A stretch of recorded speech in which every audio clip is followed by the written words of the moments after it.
Hello दोस्तों, क्या आपका क्रिएटिनिन लेवल्स थोड़ा बढ़ गया है लेकिन आपको पता नहीं कि इसके साथ आगे क्या करना है? क्या आपकी किडनी फेल हो रही है या डायलिसिस की ज़रूरत पड़ने वाली है?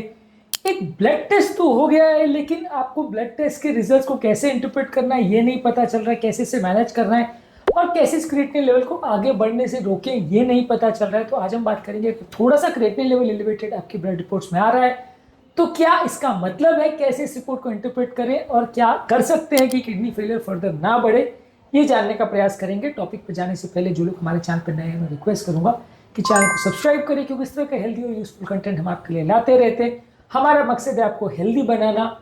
कंटेंट को फ्रेंड्स और रिलेटिव के साथ शेयर भी करें और वीडियोस को फ्यूचर के लिए सेव कर ले। टॉपिक के मिड पोर्शन में हमारी अपनी ओपीडी के कुछ इंटरेस्टिंग स्टोरीज, हमारे प्रैक्टिकल एक्सपीरियंस के पॉइंट्स और वर्डिक्ट और कुछ साइंटिफिक फैक्ट्स और स्टडीज आपके सामने लाऊंगा। तो टॉपिक पॉइंट तक देखिएगा। चलिए शुरू करते हैं।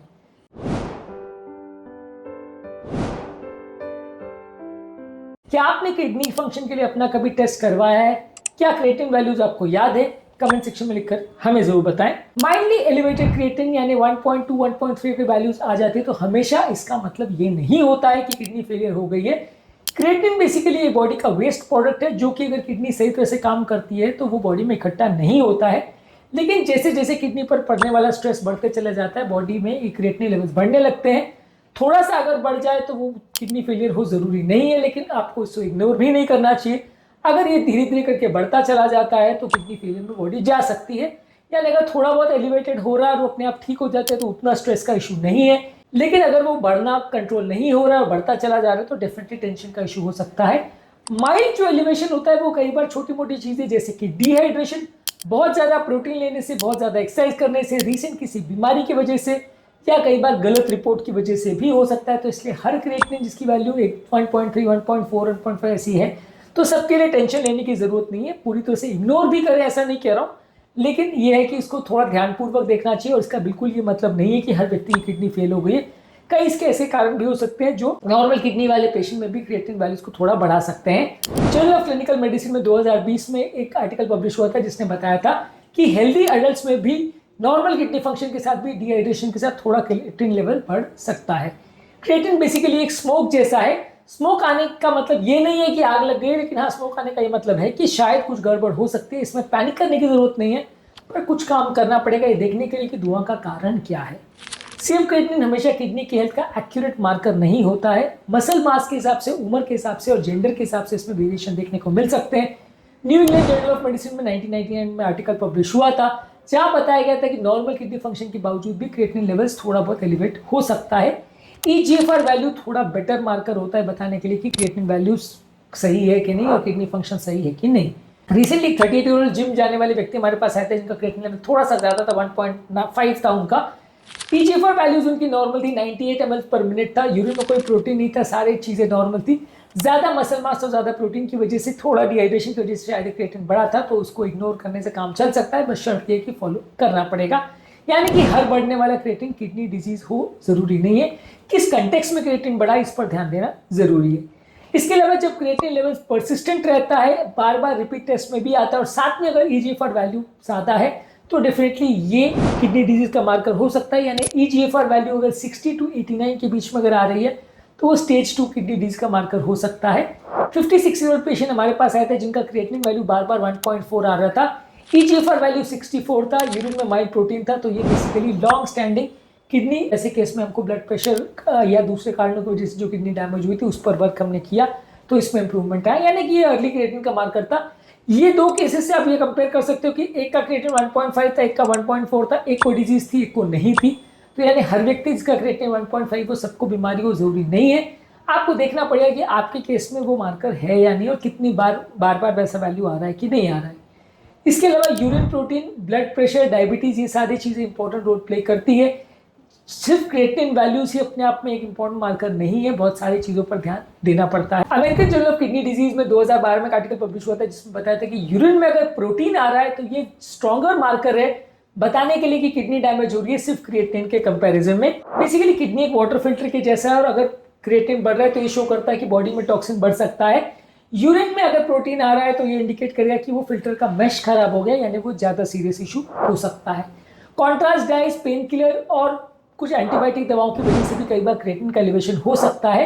किडनी इंटरनेशनल रिपोर्ट्स में 2018 में एक आर्टिकल पब्लिश हुआ था जहां बताया गया था कि सीटी स्कैन या एंजियोग्राफी के बाद भी 15% पेशेंट में थोड़ा क्रिएटिनिन लेवल्स बढ़ सकता है। ये हमारे लिए एज ए कार्डियोलॉजिस्ट बहुत कॉमन इशू है कि जब भी हम एंजियोप्लास्टिग्राफी करते हैं काफ़ी पेशेंट का क्रिएटिनिन थोड़े दिन के लिए एलिवेट आता है। ज़्यादातर ये क्रिएटिनिन का थोड़ा सा क्रिएटिनिन बढ़ना कोई बड़ा इशू नहीं होता है, लेकिन वो ध्यान नहीं रखें तो किडनी फेलियर में भी जा सकता है, तो आपको सतर्कता रखनी पड़ेगी। कई बार बहुत हाई प्रोटीन सप्लीमेंट्स लेते हैं या रेड मीट बहुत ज़्यादा लेते हैं तो इससे भी प्रोटीन बढ़ सकता है। 2017 में क्लिनिकल न्यूट्रिशन में एक आर्टिकल पब्लिश हुआ था जहां बताया गया था कि रेड मीट से 10 से 20% क्रिएटिनिन लेवल बढ़ सकता है बिना किडनी फंक्शन के कॉम्प्रोमाइज हुए। रिसेंटली हमारे पास एक कीटो डाइट के पेशेंट आए थे 42 ईयर ओल्ड, जो क्रिएटिनिन लेवल्स उनका थोड़ा ज़्यादा था, उनका बीपी, शुगर, प्रोटीन, यूरिया सब नॉर्मल था। उनका सिर्फ रेड मीट इंटेक हमने कम कराया, पानी का इंटेक बढ़ाया और क्रिएटिनिन वैल्यू उनका नॉर्मल यानी 1.1 1.2 पे आ गया within a week. Creatinine basically वैसा है जैसे आप अपनी फोन की बैटरी चेक कर रहे हो, अगर सडन बैटरी आपका डिप होता है तो आप बैकग्राउंड ऐप्स को बंद करते हो तो अपने आप बैटरी का यूजेज कम हो जाता है। वैसे अगर क्रिएटिनिन लेवल बढ़ रहा है तो आपको चेक करने की जरूरत है कि कोई प्रॉब्लम तो नहीं। आप चेक कर लेते हो, सारे चेक्स ठीक हो जाते हैं तो दिक्कत नहीं है। अगर कुछ प्रॉब्लम आती है तो फिर उसका निवारण करना पड़ेगा। यदि क्रिएटिनिन लेवल परसिस्टेंटली बढ़ा आ रहा है, यूरिन में प्रोटीन आ रहा है, ईजीएफआर वैल्यू अगर गड़बड़ आ रही है तो ये सारी चीजें इंडिकेट करेगी कि किडनी का प्रॉब्लम हो गया है। लैंसेट डायबिटीज और एंडोक्राइनोलॉजी में 2016 में एक आर्टिकल पब्लिश हुआ था जहां बताया गया था कि लाइफस्टाइल मॉडिफिकेशन और अर्ली डिटेक्शन से किडनी के प्रॉब्लम को 80% केसेस में क्रॉनिक डिजीज में बनने से या बढ़े हुए प्रॉब्लम में बढ़ने से आप रोक सकते हो। क्रिएटिनिन लेवल कई बार एज की वजह से हेल्दी लोगों में भी बढ़ सकता है। 60 एज के बाद थोड़ा सा क्रिएटिनिन लेवल कभी कभार बढ़ सकता है।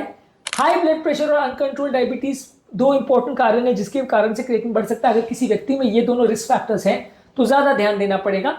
अगर किसी व्यक्ति को फैमिली हिस्ट्री है तो भी थोड़ा बहुत क्रिएटिनिन बढ़ सकता है, तो फैमिली हिस्ट्री पर भी आपको ध्यान देना पड़ेगा। कुछ लोग की जेनेटिक प्रीडिस्पोजिशन होती है क्रिएटिनिन बढ़ने का, और ये भी आपको ध्यान देना पड़ेगा कि नॉर्मल क्रिएटिनिन आगे इसका मतलब बिल्कुल नहीं कि किडनी फंक्शन नॉर्मल हो। कई केसेस ऐसे भी हो सकते हैं जहां क्रिएटिनिन लेवल्स अब नॉर्मल किडनी में भी नॉर्मल आ जाए, ऐसा हो सकता है। स्ट्रेस होना, पुअर स्लीप होना और सीवियर इन्फेक्शन होना ये टेम्परली आपके क्रिएटिनिन वैल्यूज को अफेक्ट कर सकते हैं। क्या कारण से क्रिएटिनिन बढ़ा है? डिहाइड्रेशन की वजह से, प्रोटीन इंटेक की वजह से, सप्लीमेंट्स की वजह से, मेडिसिन की वजह से, हाइपरटेंशन, डायबिटीज या यूरिनरी ट्रैक्ट ऑब्स्ट्रक्शन या किडनी की बीमारी की वजह से, उसको आइडेंटिफाई करना जरूरी है। साथ में आप उसको कम करने के लिए ये कर सकते हो कि पानी बहुत ज्यादा मात्रा में पीजिए। बहुत हेवी प्रोटीन इंटेक आप कर रहे हो तो बंद कर दीजिए। कोई किडनी को टॉक्सिक दवाइयां जैसे pain killers, antibiotic, contrast die का प्रयोग हो रहा है तो उसको कम करिए। ब्लड प्रेशर को कंट्रोल करिए, खासकर किडनी को प्रोटेक्ट करने वाली दवाइयां जो ब्लड प्रेशर कम करती है उनका प्रयोग ज्यादा कर सकते हैं। डायबिटीज का प्रॉब्लम है तो उसे मॉनिटर करिए। पोटेशियम और फास्फोरस अगर इंटेक ज्यादा है तो उसे प्रॉपर्ली मॉनिटर करिए। रेगुलर किडनी के फंक्शंस को चेक करते रहिए। एल्बुमिन क्रिएटिनिन रेशियो चेक करिए, किडनी का अल्ट्रासाउंड करिए। और ये सारी चीजों में अगर गड़बड़ है और क्रिएटिनिन लेवल्स कंटिन्यूसली 3 महीने तक भी ज्यादा आ रहा है, यूरिन में ब्लड या प्रोटीन अगर जा रहा है और साथ में अगर कमजोरी, सुस्ती और नौजिया के सिम्टम्स है तो फिर आपको डेफिनेटली किडनी का जांच फर्दर कराना पड़ेगा। कुछ तत्व जैसे barley water, coriander water and dandelion T जो है किडनी के फंक्शन को इंप्रूव करने में मदद कर सकते हैं। ये हर्बल मेडिसिन कुछ हेल्पफुल हो सकते हैं, लेकिन किडनी के डॉक्टर को पूछे बिना इनका प्रयोग मत करिए। क्या आपने अपना क्रिएटिनिन लेवल्स कभी चेक करा या आपके परिवार में किसी को किडनी का प्रॉब्लम है? कमेंट सेक्शन में लिखकर हमें जरूर बताएं। अगली बार जब आपका क्रिएटिनिन लेवल ज्यादा है तो पैनिक मत करिए, समझिए, सोचिए और सही एक्शन लीजिए। सही एक्शन आपकी किडनी को प्रोटेक्ट कर सकता है और अननेसेसरी पैनिक आपको सिर्फ टेंशन देगा। उम्मीद करूंगा कि आज के टॉपिक में कुछ नई बातें जानने को मिली होगी। जो लोग हमारे चैनल पर नए हैं उन्हें रिक्वेस्ट करूंगा कि चैनल को सब्सक्राइब करें, क्योंकि इस तरह का क्लिनिकली यूजफुल और साइंटिफिक कंटेंट हम आपके लिए लाते रहते हैं। हमारा मकसद है आपको हेल्दी बनाना और हमें सब्सक्राइब करके, लाइक करके हमारे मकसद को आप सक्सेसफुल बनाते हैं। तो चैनल को सब्सक्राइब करिए, वीडियोस को लाइक करिए, फ्रेंड्स फैमिली के साथ इस कंटेंट को शेयर करिए।